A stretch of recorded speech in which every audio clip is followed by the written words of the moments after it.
तुम लोगों को अक्सर एक क्वेश्चन जरूर आता है एग्जाम में कि 4 संख्याएं दी होंगी और पूछा जाएगा कि इनमें से कौन सी संख्या पूर्ण वर्ग है या फिर कौन सी संख्या पूर्ण वर्ग नहीं है।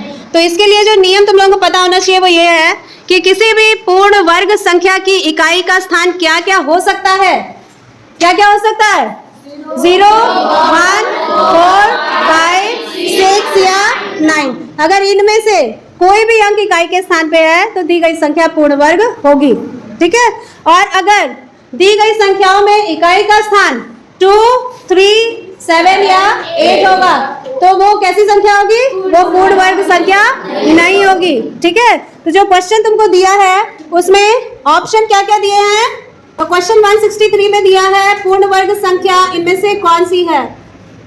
पहला नंबर है 1296, दूसरा 343, तीसरा 3,73,758 और चौथा नंबर क्या है?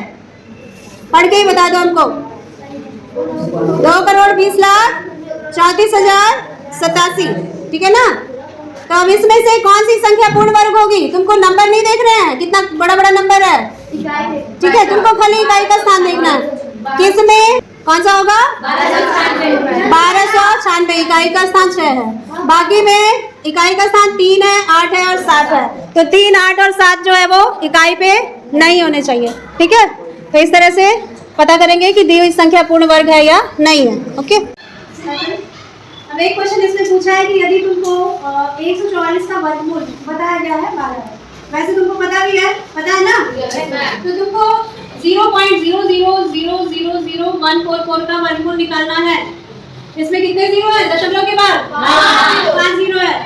अब तुमको पता करना है कि इसमें वर्गमूल निकालने के बाद दशमलव के बाद कितने जीरो आएंगे, क्योंकि 144 की जगह तो 12 ही आ जाएगा, है ना। तो इसको कैसे करेंगे? वर्गमूल निकाल के देखते हैं, है ना। वर्गमूल निकालने के लिए दशमलव के बाद हम जोड़े जोड़े में नंबर लेते हैं, है ना। दो अंकों का जोड़ा बनाते हैं। ठीक है। और दशमलव के पहले भी दो अंक ही लेते हैं, लेकिन यहाँ दशमलव के पहले कुछ है नहीं। ठीक। तो हमारा दशमलव यहाँ पे आ जाएगा, है ना। और जीरो हम लगा ही लेते हैं दशमलव से पहले। ठीक है। तो हम शुरू करेंगे यहाँ से। तो जीरो लेंगे तो जीरो पे जाएगा तो डबल जीरो आएगा, और डबल जीरो लिखो चाहे एक जीरो कोई फर्क नहीं पड़ता, है ना। फिर ये वाले दोनों जीरो उतरेंगे। ठीक है। इसकी जगह एक जीरो, है ना। फिर ये वाले दो अंक उतरेंगे इसके बाद वाले। ठीक है। 1 से 0 और 1 उतरेंगे। अब हम क्या ले सकते हैं? 1 ले सकते हैं। 1 1 सा 1। ठीक है। तो ये माइनस करेंगे तो 0 ही आएगा। फिर हम उतारेंगे दो अंक 44 और इस 1 और इस 1 को जोड़ेंगे तो क्या आएगा? 2। तो ये 2 तुम्हारे दहाई का अंक हो गया। अब तुमको इकाई वो लेना है जिससे खुद से गुणा करने पे 44 आ जाए या उससे कम भी सही आए।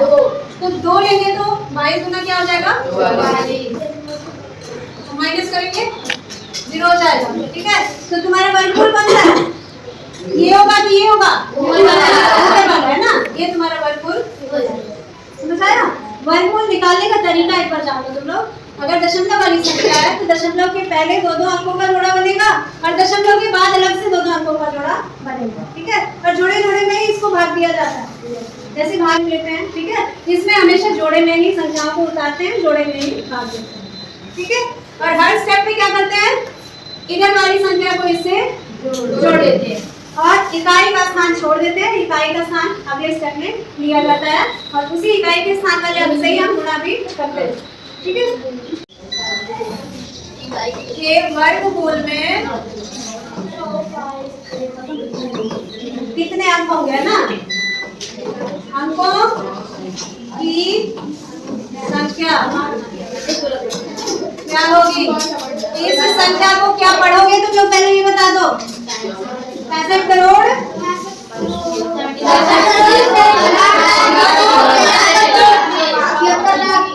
76,66,66,66,66। इसमें कितने अंक हैं? 9। तो 9 कैसी संख्या है? समय की विषम है। विषम। तो जब दी गई संख्या के अंक विषम संख्या में हो तो उसके वर्गमूल के अंकों की संख्या निकालने का फॉर्मूला है n + 1 बाई 2। n क्या है? दी गई संख्या में अंकों की संख्या। तो यहाँ अगर हम लिखते हैं 9 प्लस 1 बाई 2 यानी कि 10 बाई 2 तो क्या आएगा? तो इसके वर्गमूल में कितने अंक आएंगे? 5। अगर कोई 10 अंकों की संख्या होती है